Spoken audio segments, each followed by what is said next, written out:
ব্যবহার করব। স্ট্রেইট আপস্ট্রোকস যেমন ওয়ে, ইয়ে, হে, রে, হে এবং রে। স্ট্রেইট আপস্ট্রোকস ওয়ে, ইয়ে, হে, রে এর পরে নার কীভাবে লিখতে লাগে? Upward R, end hook, downward R. এ হলো স্ট্রেইট আপস্ট্রোকস ওয়ে, ইয়ে, হে, রে এর পরে নার, এন্ড হুক, ডাউনওয়ার্ড আর দিতে লাগে।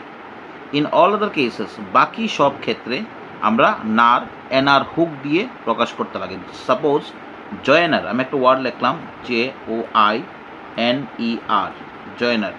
এটা কীভাবে লিখবো? জে স্ট্রোক এন আর হুক, ঠিক আছে, জয়নার। তাহলে আমরা কি শিখলাম? স্ট্রেইট আপস্ট্রোকস ওয়ে, ইয়ে, হে, রে এর পরে নার উচ্চারণ থাকলে হুক, এন, ডাউনওয়ার্ড আর দিতে লাগে।